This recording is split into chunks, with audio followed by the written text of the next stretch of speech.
Hello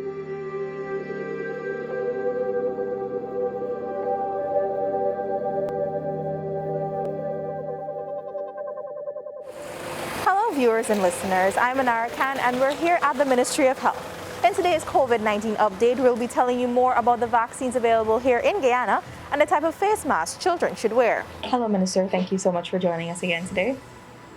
Okay, let's jump right into the questions. The first one we have is how long does protection from a COVID-19 vaccine last? More specifically, the ones that we have available here. So we have three types of vaccines that we're using here.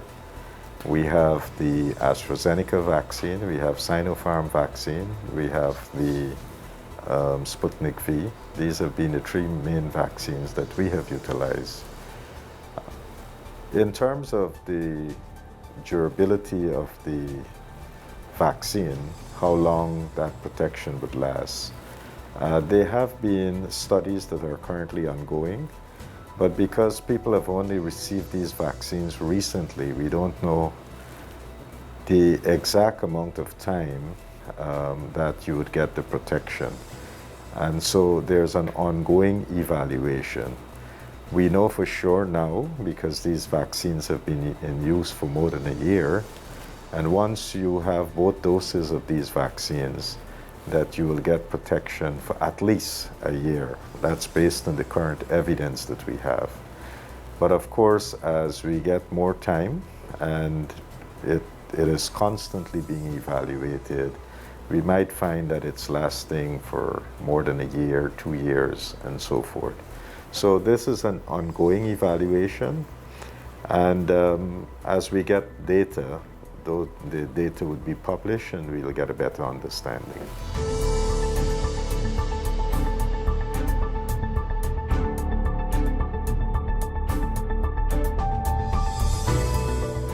In Guyana, yes, of course. We have, as I said, three vaccines currently available. We have the AstraZeneca vaccine, and we have had people who have come in and requested this particular vaccine. We also have Sinopharm, and of course we have Sputnik V. People would have varying preferences, and so depending on their preferences, we're able to give them. The only caveat that we have is that in some of the vaccines, there are specific age groups that can receive them. So for instance, with the Sinopharm vaccines, the manufacturers have advised us that persons 60 years and over should not receive the Sinopharm vaccine because they are not as effective. So that's why we administer it to people 60 years and below.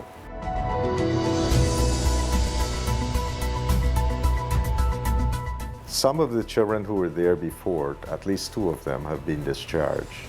But currently we have 4 children that is in the hospital, and of those 4, 2 are currently in the ICU and 2 are in the regular wards.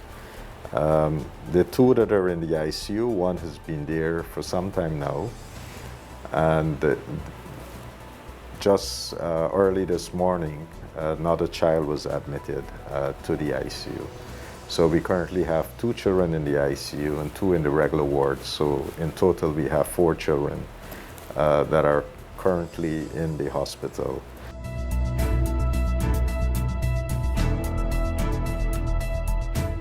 Well, masks are very important because mask is your first line of defense.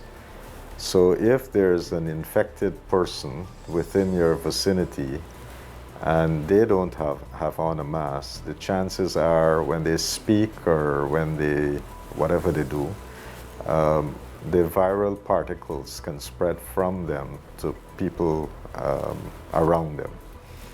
We know that if it's droplets, droplets can travel as far as 6 feet, but if it's aerosols, which is very smaller particles, they can even go further. And in indoor environment, these smaller particles, the aerosols, can remain suspended in the air for a prolonged period of time. So if you enter a room where someone who's been positive but not wearing their mask would have been, then you can inhale these viral particles if you are not wearing a mask. So the thing here is that we need to wear our mask constantly and correctly at all times. So as of yesterday, we've had 239,453 persons who have received the first dose of their vaccines. That would give us an approximation of 49.2% of our adult population. We have also had 120,068 persons who have received the second dose of the vaccine. This would approximate about 24.7% of our adult population who are now fully immunized.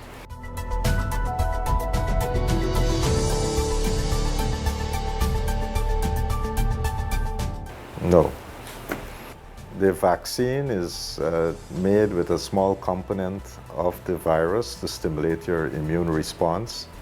And the tests that is used, PCRs that are used, would look at maybe 3 different parts of the virus. And if you are positive on all 3 of these parts, then we know for sure that you have the virus.